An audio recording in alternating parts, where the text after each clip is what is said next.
মোবারক। পরিবার প্রিয়জনের সাথে নিশ্চয়ই ঈদের আনন্দটা দারুণভাবে উপভোগ করছেন। বিশেষ করে সিনেপ্রেমীদের কথা তো বলতেই হয়, কারণ এবছর ঈদে মুক্তি পেয়েছে বেশ কয়েকটি বাংলা সিনেমা, যার মধ্যে উল্লেখযোগ্য একটি সিনেমা হলো আহারে জীবন। তাই ঈদ এখন আনন্দে আমাদের সঙ্গে আছে টিম আহারে জীবন। প্রথমে আমি পরিচয় করে দিতে চাই এই আহারে জীবনের টিম লিডারকে। আমাদের সঙ্গে আছেন ছোটকু আহমেদ। ঈদ মোবারক আপনাকে। ঈদ মোবারক আপনাদের সবাইকে। আজকের এই আসরে আমরা এসেছি আপনাদের কাছে সাথে শুভেচ্ছা বিনিময় করতে এবং আমার ঈদের আহারে জীবন সম্পর্কে আপনাদের কিছু বলতে। আমরা আরো অনেক গল্প করব, তার আগে পরিচয় করে দিতে চাই অভিনেত্রী শাহনুর রয়েছেন আমাদের সঙ্গে এবং অভিনেতা মিশা সওদাগর। সবাইকে ঈদ মোবারক। আমি শুরুটা কাকে দিয়ে করব বলেন তো মিশা ভাই? বাবা। আচ্ছা ঠিক আছে, যেহেতু ঈদের কথা বলছি, আহারে জীবন নিয়ে তো কথা বলবোই। এই যে বাবা বলে সম্বোধন করলো, বাবা ঈদের সালামিটা কত দিল? ওই আমাকে সালামি দেয়, আমি তো দিবই। ওই দেয়, আমাদের বিভিন্ন গিফট দেয় ঈদের মধ্যে। আমাদের মধ্যে একটা খুব সুসম্পর্ক, ফ্যামিলি সত্য। আমার মেয়েরা তো ভাই বলতে অবাক, মানে এটা একটা আমাদের অনেক দিন ধরে, সেই বিশ্বাস যেদিন থেকে আসলো, আমরা যেদিন থেকে আসি সেদিন থেকেই একটা হৃদ্যতার সম্পর্ক, এবং সেই সম্পর্কগুলো এক একটা ছবির মাধ্যমে আরও দৃঢ় হচ্ছে। আচ্ছা, আমরা কিন্তু আসলে পরিবারের মধ্যেই এমনটাই দেখি যে সন্তান যখন বড় হয়ে যায় তখন সন্তানই আসলে বাবা মাকে টেক কেয়ার করে। আচ্ছা, তোমাকে বলি যে আমার পুরো ক্যারিয়ার আমার এই পর্যন্ত যায়, জাতীয় একাধিক জাতীয় পুরস্কার, আমার নাম খ্যাতি যশ সবই আমার বাবাই আমাকে সালামি দিয়েছে। উনি আমার পিতা মাতা জন্ম আমাকে দিয়েছেন যতটুকু কৃতজ্ঞতা, ঠিক ততটুকু কৃতজ্ঞতা আমার বাবা ছোটকু আহমেদকে। আচ্ছা, এবার আমরা একটু অভিনেত্রী আপনার কাছে জানতে চাই। আপু, আপনার ঈদটা আসলে কেমন গেল, এবং এইবার ঈদে যেহেতু আপনার একটি সিনেমা মুক্তি পেয়েছে, সেই জায়গা থেকে আসলে আপনার অনুভূতিটা কি? বেশ অনেক বছর পরে তো হয়তো পর্দায় নিজেকে দেখলেন, অনুভূতিটা একটু জানতে চাই। আসলে অনেক দিন পর না, আমার গত ঈদেও ছবি রিলিজ হয়েছে, তার আগের ঈদেও ছবি রিলিজ হয়েছে। আসলে প্রতি বছরই 3-4টা ছবি রিলিজ হয়। তো এই বছরে যেহেতু একেবারে শুরু ঈদ, এই ঈদেও হচ্ছে আমার ছবি রিলিজ হয়েছে। খুবই ভালো কেটেছে ঈদটা, কারণ যেহেতু আহারে জীবন দিয়ে আমাদের ঈদটা শুরু, আর ছবি দেখেছি, খুব ভালো রেসপন্স পেয়েছি। আচ্ছা মিশা ভাই, আপনার ঈদ কেমন যাচ্ছে? আমার একটু প্রবলেমেটিক ঈদ, সেটা হচ্ছে যে আমার ফ্যামিলি আমেরিকা যুক্তরাষ্ট্রে। তো এই প্রথম আমি ফ্যামিলির সাথে ঈদ করছি না, এর আগে আমার এক্সপিরিয়েন্স ছিল না এরকম। তো আমার ওই যে ছবির কারণে, আবার পাশাপাশি একটা ইলেকশন করবো কয়েকদিন পর, তো এই দুটো কারণে আমার মানে দেশে থাকা হয়েছে। নাহলে আমি অন্তত ঈদ করতে বিদেশ যেতাম, আমার ফ্যামিলির কাছে যেতাম। এইটা একটা মানে পারিবারিক কষ্ট, বাট আরেকটা শান্তি যে আমার দুটো ছবি, একটা আমার বাবার আহারে জীবন, আর পাশাপাশি আমার লিপস্টিক ছবি, দুটো ছবি আলহামদুলিল্লাহ বেশ ভালো যাচ্ছে। আচ্ছা, একটু আহারে জীবনের অভিনয়ের অভিজ্ঞতাটা যদি আমাদের সাথে শেয়ার করতেন, কিংবা যদি ছোট কোনো মেমোরিজ। আহারে জীবনের গল্পটা একেবারে এই জীবন ঘেঁষে। আমাদের প্যান্ডামিকের সময় যে ঘটনাগুলো ঘটেছিল না, বাবা তো এমনি তো ছোটকু আহমেদকে সবাই জানে যে উনি যেমন ডাইরেক্টর, তেমনি উনি ন্যাশনাল অ্যাওয়ার্ড উইনার স্ক্রিপ্ট রাইটারও। তো ওনার খুব স্ট্রং একটা গল্প, মানে বাংলাদেশে প্রথম দলিল হয়ে থাকবে কোভিড যে কি হয়েছিল, কোভিডের উপর কোনো ছবি হয়নি, এটা অনুদানের ছবি। তারপর বাবা তার ব্যক্তিগত টাকা খরচ করে খুব সুন্দর ছবি বানিয়েছে। তো এই কোভিডের উপর, কোভিডের একটা ডকুমেন্টারি জাতি পেল এই আহারে জীবন দিয়ে। হ্যাঁ, আমি দেখেছি ইতালি ফেরত একজন প্রবাসীর গল্পটি নিয়ে আসলে বানানো হয়েছে। ছোটকু আহমেদ, আপনার কাছে জানতে চাই, আসলে এই যে বলছিলাম বেশ কয়েকটি সিনেমা কিন্তু এবার ঈদে মুক্তি পেয়েছে, সেই জায়গা থেকে আহারে জীবন আসলে দর্শকদের কাছে আলাদা জনপ্রিয়তা কেন পাচ্ছে? পাশাপাশি এটা আপনার জন্য আসলে কতটুকু চাপের কিংবা চ্যালেঞ্জিং মনে হচ্ছে? না, আমার কিছু কোনো চাপও নেই, কোনো চ্যালেঞ্জিং নেই। আমি সবসময় ছবি বানিয়েছি। আমার এর আগে সত্যের মৃত্যু নেই বাম্পার ছবি চেয়েছে। এই ছবিটা হয়েছে কি, আমার নিজের করোনা হয়েছিল, আমি ইউনাইটেড হাসপাতালে ছিলাম, ওরা আমাকে সাহায্য করেছিল হাসপাতালে যাওয়ার জন্যে। তখন বেডের মধ্যে বসে দেখেছি লাশ যাচ্ছে, মানুষ ঝুঁকছে, আমার বউ বাইরে দাঁড়িয়ে আছে, আমার কাছে আসতে দিচ্ছে না, আমার মেয়ের আকুতি করছে বাবার কাছে যাবো, বাবার কাছে যেতে পারছি না, খাবার দিচ্ছে দরজার নিচে দিয়ে, সে এক কুলিয়ার ব্যাপার, লাশকে কেউ ধরছে না, কেউ রাস্তার মধ্যে ফেলে দিয়ে চলে যাচ্ছে। এইসব দেখে দেখে আমার মধ্যে একটা এসছে যে আমি একটা গল্প লিখবো, যে গল্পটা যদি আমি বেঁচে থাকি, বেঁচে যাই, তো আমি সিনেমার মধ্যে আনবো। এবং করলাম ওই গল্পটা, এবং গল্পটা আমি অনুদানে জমা দিলাম, এবং আল্লাহর রহমতে অনুদানও পেয়ে গেলাম। মানে সবই আমার হয়ে গেল, যা যা চাচ্ছিলাম সবই হঠাৎ করে হয়ে গেল। বিশাল সওদাগরের মতো একজন আর্টিস্টকে পেয়ে গেলাম, একজন জাজেল পুলিশ অফিসার রোল করেছে এই ছবিতে। সেই পুলিশ অফিসার সব সময় বাচ্চাটাকে বাধা দিচ্ছিল তার বাবার কাছে যেতে, কারণ তার বাবার করোনা। আর এই বাচ্চাটা ওখানে গেলে যাওয়ার জন্য পাগল, তার ফ্যামিলি পাগল। সে খালি বলছিল যে আপনি ও যদি যায় ওর করোনা হবে, এই করোনা আপনাদের পরিবারে ছড়িয়ে যাবে, সেখান থেকে সারা সমাজে ছড়িয়ে যাবে, দেশে ছড়িয়ে যাবে, সুতরাং আপনাদের ভালোর জন্যই ওরাকে কোয়ারেন্টাইনে ক্যাম্পে রাখতে হবে। এই মিশা শেষ সিনে আর এটা সহ্য করতে পারিনি। যখন দেখছে বাপটা মরে যাচ্ছে, তখন এই ছেলেটাকে নিয়ে মিশাই কাঁধে করে নিয়ে সব বাধা অতিক্রম করে নিয়ে গিয়ে বাবার কাছে দিয়ে আসে।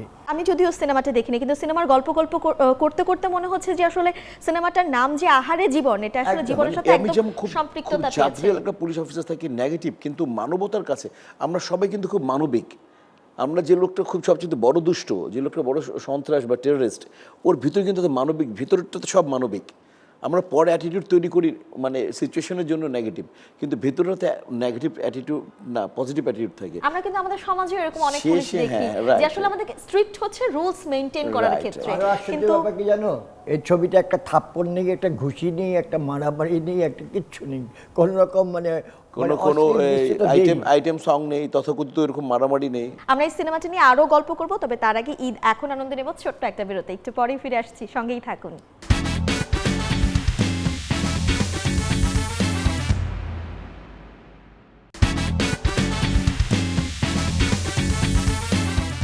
বিরতির পর আবারও ফিরে এলাম ঈদ এখন আনন্দে।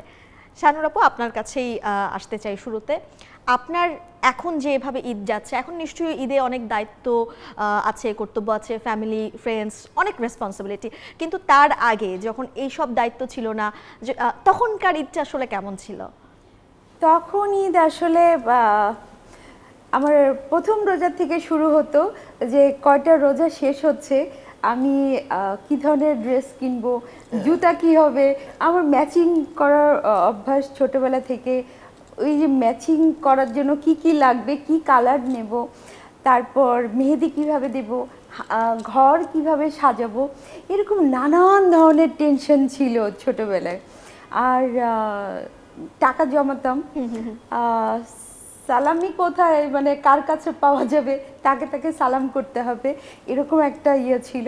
বাট এখন হচ্ছে যে আমি যেহেতু পথ শিশু নিয়ে কাজ করি, প্রতিবন্ধী বাচ্চা, বৃদ্ধাশ্রম, এখন আমার ইয়ে হচ্ছে যে আমি কতক্ষণে তাদেরকে আমি দেব, এবং অসহায় মানুষ যারা আছে তাদেরকে কিভাবে হেল্প করব, এইটা এখনকার চিন্তা। তো ভালোই লাগে, এই যে দেওয়ার ভেতরে যে আলাদা একটা আনন্দ আছে, আলাদা একটা তৃপ্তি, সেটা এখন পাই।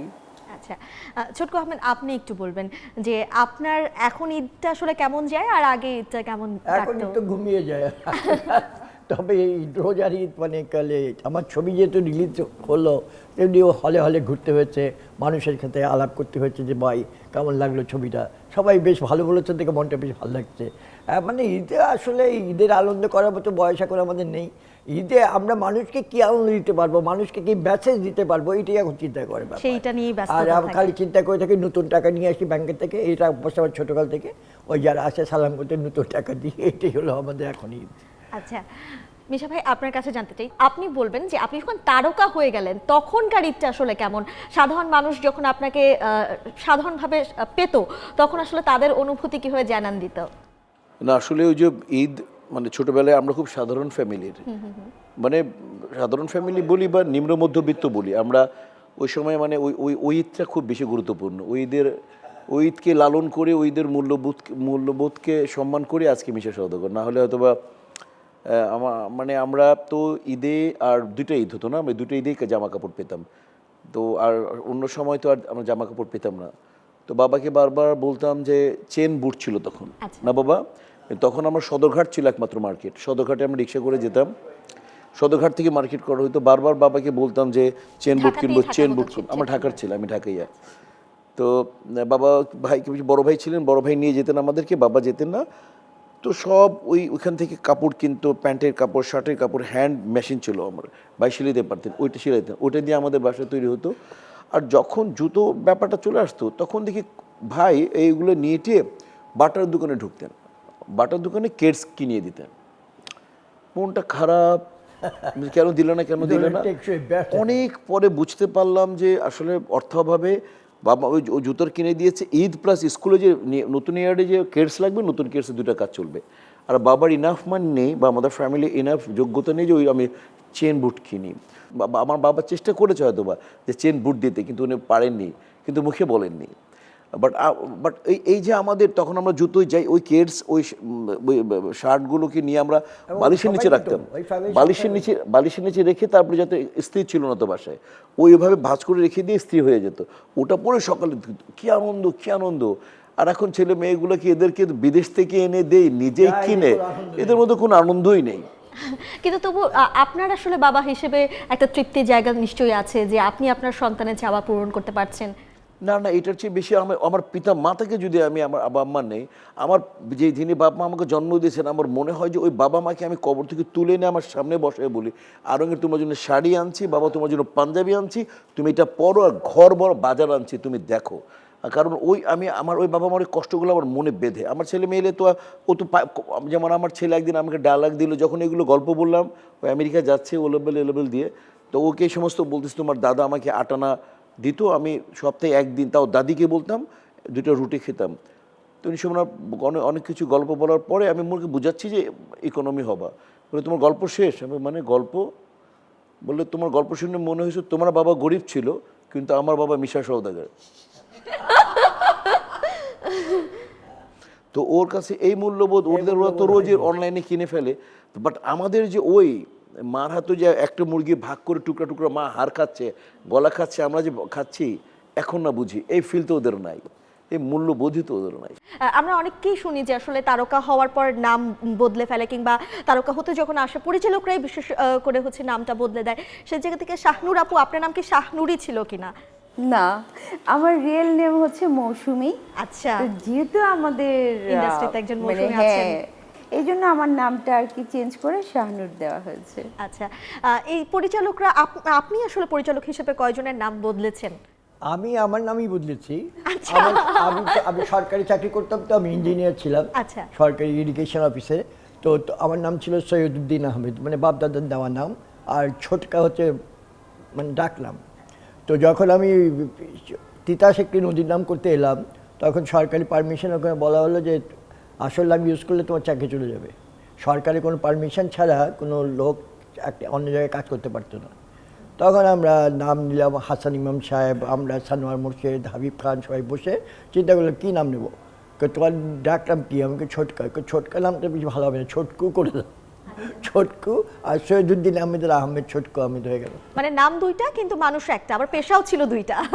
আচ্ছা, আমরা আরো গল্প করব। ঈদ এখন আনন্দের সময় হলো, আরো একটা বিরতি নেবার, একটু পরেই ফিরে আসছি।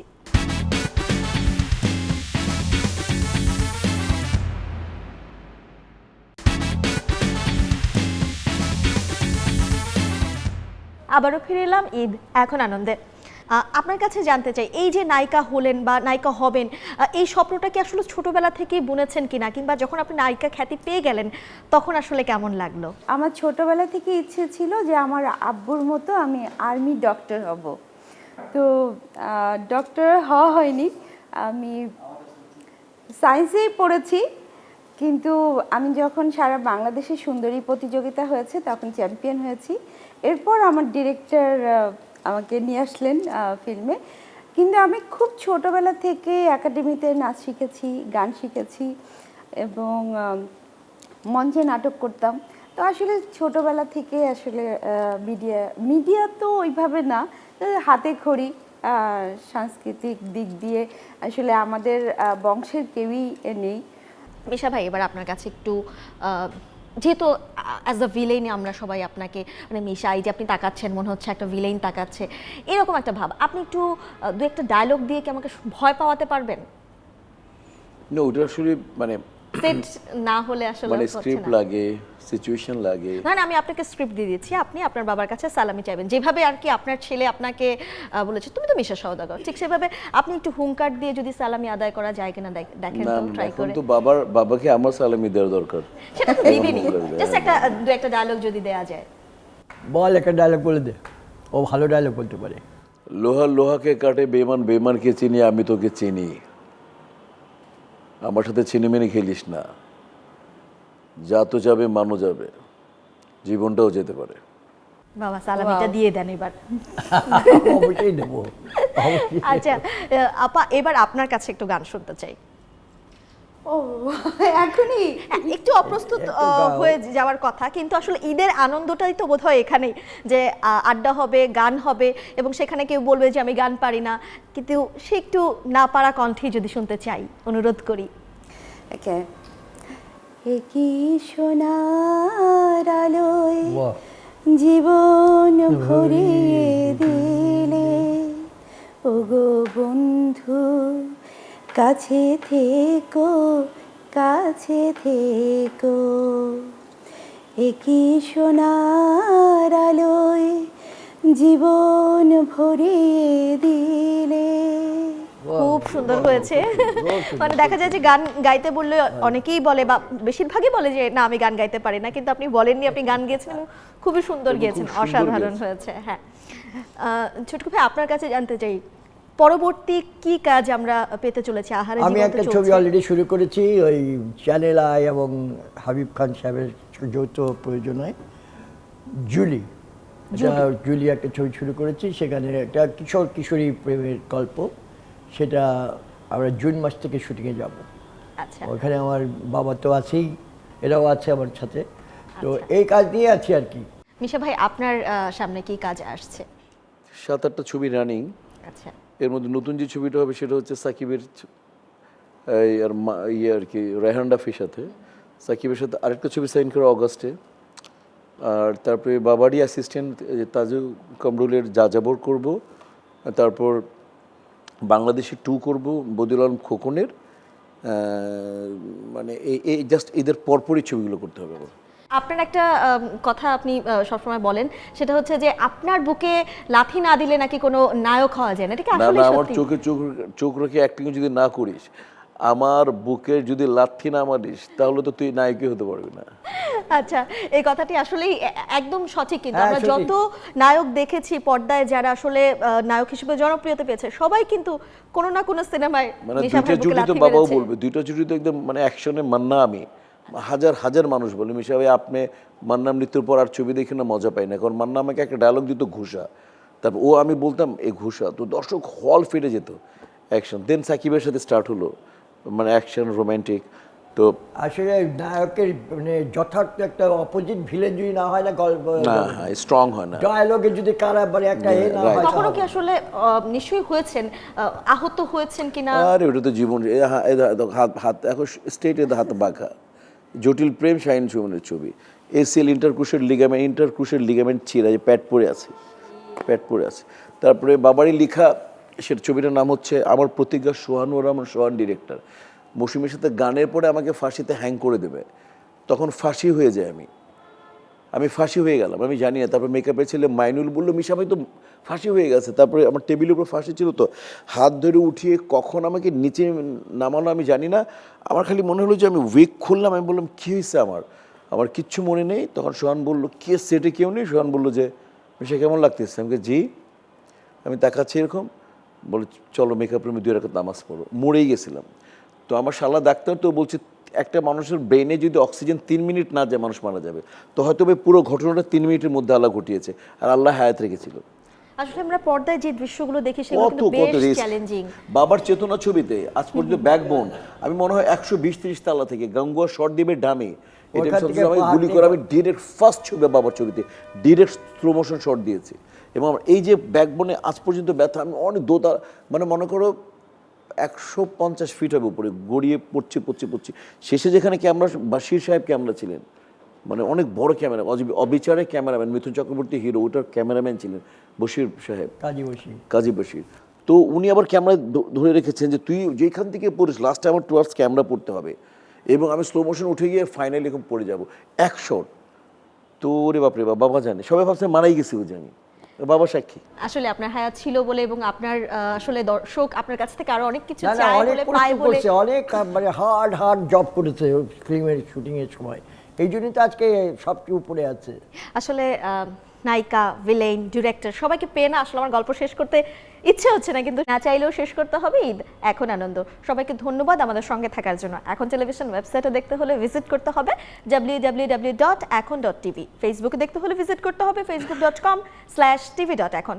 এছাড়াও ইউটিউবে এখন টেলিভিশন লাইভ দেখতে ভিজিট করুন youtube.com/c/ekontv।